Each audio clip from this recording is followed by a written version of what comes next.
રાજકોટના ગોંડલના સોશિયલ મીડિયામાં અલ્પેશ કથિરિયા અને ગણેશ જાડેજાની સામસામે પોસ્ટ 27 એપ્રિલે અલ્પેશ કથિરિયા ગોંડલ આવી રહ્યા છે અને તેમણે સ્વાગતની કરો તૈયારીની પોસ્ટ મૂકી છે તો સામે ભગવત ભૂમિ ગોંડલને બદનામ કરનાર તેમજ જાતિવાદી માનસિકતા ધરાવતા લોકોનું સ્વાગત કરવા માટે ગોંડલની 18 વરણની જનતા તૈયાર હોવાની ગણેશ જાડેજાની પોસ્ટ છે। બંનેના સમર્થકોએ પણ સામસામે પોસ્ટ કરી છે। તો કથિરિયા અને જાડેજાની સામસામે પોસ્ટ છે તે અત્યારે સોશિયલ મીડિયા પર વાયરલ થઈ રહી છે। સોશિયલ મીડિયામાં આ પોસ્ટ વાયરલ થઈ રહી છે જેમાં અલ્પેશ કથિરિયા ગોંડલ કરો સ્વાગતની તૈયારી તેવી જે પોસ્ટ મૂકવામાં આવી છે। સામે જે ગણેશ જાડેજા છે તેમણે પણ જે પોસ્ટ કરી છે સાથે તેમણે જે જણાવ્યું છે કે ભગવત ભૂમિ ગોંડલને બદનામ કરનાર જાતિવાદી માનસિકતા ધરાવતા લોકોનું સ્વાગત કરવા અમે પણ તૈયાર છીએ તેવી પોસ્ટ કરી છે। બોટાદ શહેરમાં વિજ્ઞાન જાથા ટીમ દ્વારા પોલીસને સાથે રાખી દાણા જોઈ દોરા ધાગા કરતા ભુવાનો પર્દાફાશ કર્યો છે। મેલડીમાંના ભુવા તરીકે દાણા જોવાનું કામ કરતા દિનેશ ભુવા નામના વ્યક્તિનો પર્દાફાશ કરવામાં આવ્યો। દિનેશભાઈ દ્વારા લોકોની અંધશ્રદ્ધામાં ધકેલી માતાજીનો પ્રકોપ અને માતાજીના ડરની વાત કરી રૂપિયા પડાવવામાં આવે છે। દિનેશભાઈએ છૂટાછેડા કરવાના નામે 7,25,000ની માંગણી કરી। જયેશભાઈ ડાભી નામક વ્યક્તિ દ્વારા આ ભુવા પર આરોપ લગાવવામાં આવ્યો છે। જયેશભાઈના જણાવ્યા અનુસાર તેમના નાના ભાઈ અને નાના ભાઈની પત્ની વચ્ચે અણબનાવ રહેતા તેઓએ છૂટાછેડા લેવાનું નક્કી કર્યું પરંતુ સામે જયેશભાઈના વેવાઈ આ ભુવા દ્વારા ફેલાવેલ અંધશ્રદ્ધામાં ડૂબાયેલ હતા તેથી તેમણે છૂટાછેડા માટે આ ભુવાનો સંપર્ક કર્યો। બંને પરિવાર આ ભુવા પાસે ગયો અને અંતે ઢોંગી ભુવાએ છૂટાછેડા માટે જયેશભાઈ પાસે 51 લાખની માંગણી કરી। અંતે 7,25,000માં છૂટાછેડા નક્કી થયા જેથી જયેશભાઈએ વિજ્ઞાન જાથાનો સંપર્ક કરી આ પાખંડી ભુવાના જુઠ્ઠાણાનો પર્દાફાશ કર્યો। અમારો પર્સનલ મેટર હતી કે છૂટાછેડા કરવા એમ એટલે જે સામેના અમારા વેવેરિયા ને એ આ ભુવાને બહુ માનતા એટલે અમે કીધું ભાઈ આ ભુવાનું કંઈ કામ નથી આપણે નાયત રિવાજે આપણે પતાવી દેવી જે કંઈ આપણો રસ્તો કાઢતો એનો કાઢી નાખ્યું બરોબર એટલે અમે અમારા વેવાઈને વાત કરી પણ એ વેવાઈ અમારા રહ્યા ને ફૂલ આ ભુવાને માને અને આ ભુવાએ અંધશ્રદ્ધામાં એટલા બધા ઘાલી દીધેલા અમે અહીંયા ગયા ભુવા પાસે એટલે ભુવા એવું કીધું કે ભાઈ તમે પેલા છૂટાછેડા દેવાની નાદ પાડતા હતા એટલે મેં કીધું કંઈ વાંધો નહીં સાહેબ તમે કોઈ પ્રમાણે આપણે કરવી એટલે મને કે પછી એ જે સામેના વેવાઈ હતા ને એટલે કે સાહેબ 51 લાખ રૂપિયા આપો એટલે છૂટાછેડા કરી દે। મેં કીધું કઈ 51 લાખ રૂપિયા કેવી રીતના દેવી અમારો કોઈ વાંક નથી અમારો કોઈ ગુનો નથી છેલ્લે 7.25 લાખ રૂપિયા આપવા પડે કે મારી માતા એમ કે 7.25 લાખ રૂપિયા તમારે દેવા પડશે તો જ છૂટાછેડા થશે। સાહેબ 51 લાખ રૂપિયા મેં નથી માંગેલા તો કોને માંગ્યા એ એક વાત હતી એ લોકોને ઘરે મન મેળની છૂટું છોકરીનું કરવાનું હતું જે વેવાઈ હતા ને એ ભાઈના એ વેવાઈએ માંગ્યા હતા મેં ના જ પડી તેમને આવા પૈસા ન હોય જે કાંઈ લોકોએ વહીવટ કર્યો એમની જે છોકરી નાની રહી ને એના ખાતે બેગમાં મૂકવાનો વહીવટ કર્યો 50 પૈસા મેં નથી લીધા એ 50 પૈસા લોકો એ લોકો નથી લઈ ગયા।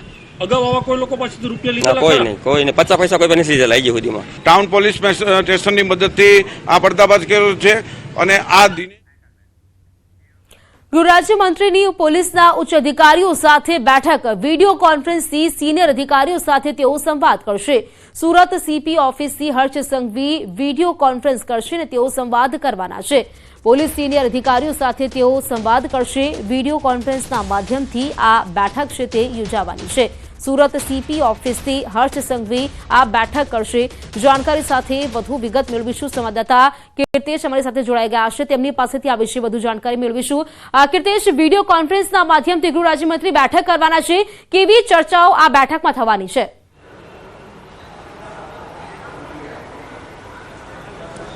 બિલકુલ જે પ્રકારે જમ્મુ કાશ્મીરમાં આતંકવાદી હુમલામાં 26 કરતાં વધુ લોકોના જ્યારે મોત થયા હતા તેને લઈને દેશભરમાં આક્રોશ છે ત્યારે ગુજરાત પોલીસ છેલ્લા 24 કલાકથી આ મામલે મૂવમેન્ટ ચલાવી રહી છે। ગઈકાલે મોડી રાત્રે ગુજરાતના ગૃહમંત્રી હર્ષ સંઘવીના સુરત નિવાસ સ્થાન ખાતે ગુજરાતના ડીજીપી વિકાસ સહાય, Ahmedabad police commissioner, Ahmedabad crime GCP અને શરદ સિંઘલ સાથે સુરત પોલીસ કમિશનરની 2 કલાક કરતાં વધુ તેમના નિવાસ સ્થાને બેઠક યોજાઈ હતી। તેમાં મિટિંગ થઈ હતી અને ત્યારબાદ મોડી રાત્રે સુરત સહિત ગુજરાત પોલીસે ઓપરેશન લોન્ચ કર્યું હતું ને એક પછી એક ગેરકાયદેસર ગુજરાતમાં રહેતા બાંગ્લાદેશીઓને પકડવાની કામગીરી શરૂ કરી હતી। ખાસ કરીને સુરત હોય, અમદાવાદ હોય, બરોડા હોય, રાજકોટ હોય તે તમામ જગ્યા પર કહી શકાય કે ઓપરેશન લોન્ચ કરી બાંગ્લાદેશીઓનો મોટો જથ્થો પકડી પાડવાનો છે અને તેમને દેશ મોકલવાની કાર્યવાહી શરૂ કરશે। ત્યારે ગણતરીની મિનિટોમાં ગુજરાતના ગૃહમંત્રી સુરત પોલીસ કમિશનર ઓફિસ ખાતે પહોંચવાના છે અને અહીંયાથી ગુજરાતના તમામ જિલ્લાના એસપી એટલે કે તમામ પોલીસ પોલીસના જિલ્લાના વડાઓ સાથે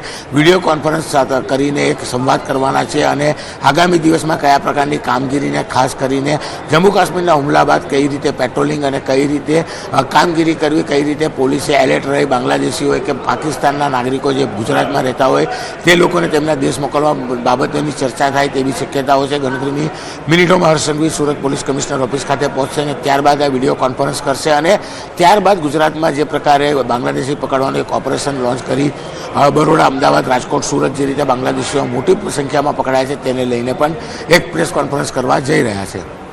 કીર્તેશ, તેની પહેલા વાત કરીએ અમદાવાદમાં પણ આ જ રીતે જે બાંગ્લાદેશીઓ જે ઝડપાયા છે લગભગ 400થી વધુ છે. સુરતની વાત કરીએ તેમાં પણ 100થી વધુ જેટલા બાંગ્લાદેશીઓ છે જેમણે ઘૂસણખોરી કરી છે, તેમની અટકાયત કરવામાં આવી છે, પૂછપરછ તેમની પણ કરવામાં આવી રહી છે. આ મુદ્દાને લઈને કેવા કેવા જે ચર્ચાઓ થઈ શકે છે, હજુ કેટલી તપાસ આ મામલે થઈ શકે છે?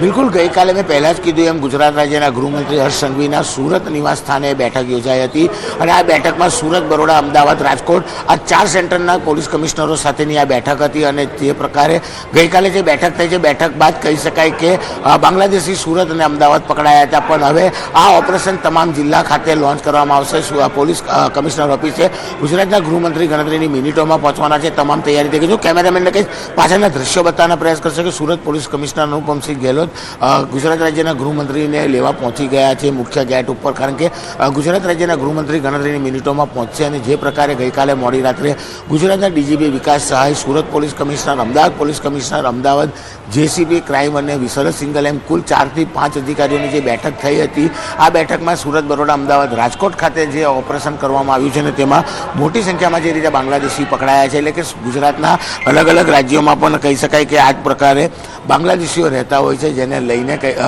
સૌથી મોટી વાત છે કે સુરતમાં 132 જ્યારે અમદાવાદમાં 400 કરતાં વધુ બાંગ્લાદેશીઓ પકડાયા છે. ત્યારે સૌથી મહત્વનું છે કે ગુજરાતના અલગ અલગ જિલ્લાઓમાં પણ આ ઓપરેશન લોન્ચ કરવા માટે જ અત્યારે વિડીયો કોન્ફરન્સ કરવામાં આવી રહી છે. ગણતરીની મિનિટોમાં ગુજરાતના ગૃહમંત્રી હર્ષભાઈ સંઘવી પહોંચશે અને પહોંચ્યા બાદ અહીંયાથી અલગ અલગ જિલ્લાના વડાઓ સાથે તેઓ વાત કરશે અને ત્યારબાદ આ ઓપરેશન છે કે ત્યાં આગળ બી લોન્ચ કરે તેવી શક્યતાઓ દેખાઈ રહી છે. કીર્તેશ, અહીં વાત કરી છે બાંગ્લાદેશી તો ઝડપાયા છે, પરંતુ સાથે સાથે જે અલ્ટિમેટમ આપવામાં આવ્યું હતું કેટલાક પાકિસ્તાનીઓ જે હોય તેમને પણ 48 કલાકની અંદર બહાર કાઢવામાં આવે, શું આને લઈને પણ કોઈ ચર્ચા થઈ શકે છે કે પાકિસ્તાનીઓ સુરતમાં જે વસવાટ કરતા હોય તેમને કાઢવામાં આવ્યા હોય?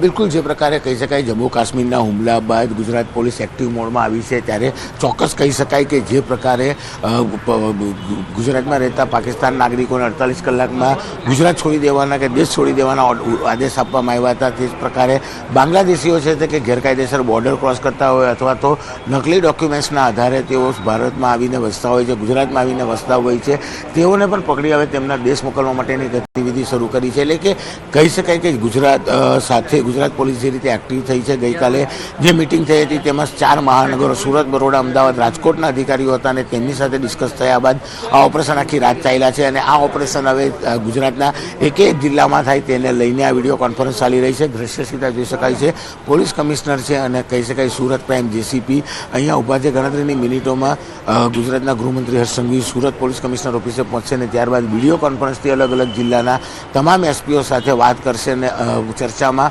પાકિસ્તાનના નાગરિકોએ, બાંગ્લાદેશના નાગરિકોએ આ તમામ લોકો પર એક્શન લેવા માટેની જે ચર્ચા છે તે સાથે સાથે કહી શકાય કે દેશભરમાં જે લોકોનો આક્રોશ છે અને જે પ્રકારે ગતિવિધિ ચાલી રહી છે, એટલે કે તમામ પ્રકારની ગતિવિધિ અને આતંકવાદી હુમલાઓ જે દેશભરમાં થવાની શક્યતાઓ છે, એટલે કે તેને લઈને, કારણ કે ગુજરાતનું સૌથી મોટી દરિયા કિનારાની બોર્ડર છે અને દરિયા કિનારાથી આતંકવાદી હુમલો કરે તેવી પણ એક શક્યતાઓ છે, તેને લઈને આ વિડીયો કોન્ફરન્સ કરવામાં આવી રહી છે અને ત્યારબાદ કહી શકાય કે માસ્ટર પ્લાનો તૈયાર કરવામાં આવશે. ગઈકાલના જે માસ્ટર પ્લાન બાદ કહી શકાય કે મોટી સંખ્યામાં બાંગ્લાદેશી જ્યારે પકડાયા છે ત્યારે હવે દરેક જિલ્લાના વડા સાથે વાત કરી અને નવો માસ્ટર પ્લાન તૈયાર કરવામાં આવશે. ખાસ કરીને જે જમ્મુ કાશ્મીરનો હુમલો થયો છે ત્યારબાદ ગુજરાત પોલીસ સતત એક્ટિવ થઈ છે અને આ પ્રકારની કામગીરી કરવામાં આવી રહી છે.